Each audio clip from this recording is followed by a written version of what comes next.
नमस्कार, सी न्यूज़ भारत में आप सभी का स्वागत है। उत्तर प्रदेश के ललितपुर जनपद में राज्य महिला आयोग की सदस्य अर्चना पटेल ने गुरुवार को पीडब्ल्यूडी के सर्किट हाउस में जन सुनवाई आयोजित कर 27 महिलाओं के प्रार्थना पत्रों को सुना।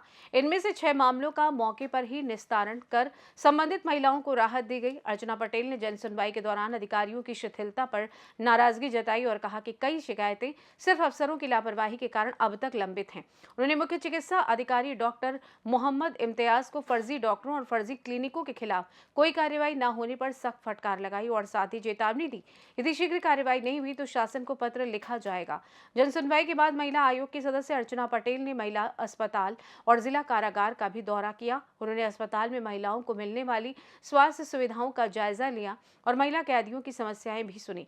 उन्होंने सभी अधिकारियों को निर्देश दिए कि महिलाओं से जुड़ी लंबित मामलों को तत्काल प्राथमिकता के साथ निपटाया जाए। सुनवाई की है, क्या मामले आए, मुद्दा उनका क्या निराकरण कर सकते हैं? देखिए, आज जो हमारी जन सुनवाई हुई है इसमें कुल 25 प्रकरण आए हैं, जिसमें घरेलू हिंसा वाले हैं, कुछ राशन कार्ड वाले हैं, कुछ अवैध कब्जे वाले हैं और कुछ नो सर्विस वाले हैं। तो सभी को संबंधित अधिकारियों को दे दिया गया है और तुरंत ही उचित कार्रवाई करने का आदेश भी दिया है। मेडिकल कॉलेज में विजिट किया था, आपके सामने एक महिला ने 6000 रिश्वत लेने की बात कही, उस मामले में मैंने प्रिंसिपल को जांच के लिए भेजा था। अभी तक मैंने कई बार फोन भी किया है, अभी तक प्रिंसिपल साहब के द्वारा मेरे पास कोई जांच नहीं आई है और बार बार मैं फोन भी करती हूँ, इसके बाद भी उनका कोई उचित जवाब नहीं आता है। क्या करेंगी आप? क्या कुछ कार्रवाई के लिए? मैं आयोग से कार्रवाई करवाऊंगी, जांच करवाऊंगी इसकी उचित। मालती सोनी वाला, उसमें कार्रवाई हो गई है, उसकी भी जांच पर सामने नहीं रख रहे हैं। एक अस्पताल को निलंबित करके पल्ला झाड़ी जा रहा है और जो वहां पर दलाल है उन पर आरोप लगा के जो मेन लोग हैं उन्हें बचा लिया गया है। उसकी जांच भी हम करवाएंगे, आयोग के द्वारा जांच करवाएंगे दोनों प्रकरणों की।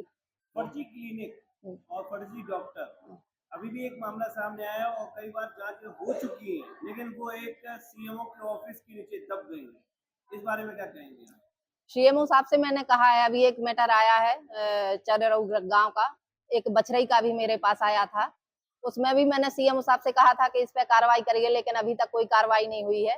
और मैं आज सीएमओ साहब से कहती हूँ कि अगर दोनों पे कार्रवाई नहीं हुई तो आप तैयार रहिए। फिर लगातार सीएमओ साहब की आपकी तीसरी बैठक है, उन पर लगातार आरोप लगे ना कार्रवाई करने, तो उसको क्या शासन तक ले जाएंगे? बिल्कुल ले जाएंगे, क्योंकि जब हमारी जनता परेशान होगी, भोली भाली जनता, ग्रामीणों की जो जनता है वो शहर तक नहीं आ पाती है। और बछरई की जो लड़की मरी है उसकी भी मैंने एप्लीकेशन दी थी। एक हाथ वाला केस है जो आया है, 2 साल से वो भटक रही है दर दर महिला।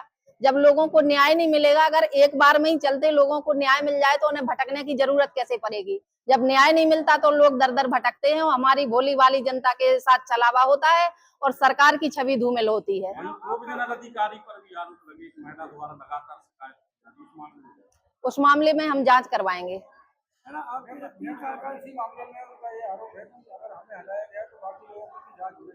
बिल्कुल, जो दोषी होगा उसके साथ कार्रवाई होगी, अगर न्याय होगा सबके साथ न्याय होगा।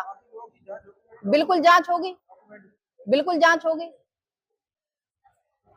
आपके 3 दौरे हो चुके हैं लगभग ललितपुर में, आपको काफी शिकायतें मिली हैं, क्या उनका आपने फीडबैक लिया है? तो कितने मामले निस्तार किए गए? अभी मेरे पास लगभग हमारी तीसरी जन सुनवाई है। जो 2 जन सुनवाई में शिकायतें आई हैं, अभी तक एक भी शिकायत का निस्तारण नहीं हुआ है, सभी लंबित हैं। और आज मैंने अधिकारियों से कड़े रुख में कहा भी है कि अगर जो समस्या सॉल्व नहीं होगी तो आखिर लोगों का भरोसा उठेगा जन सुनवाई से।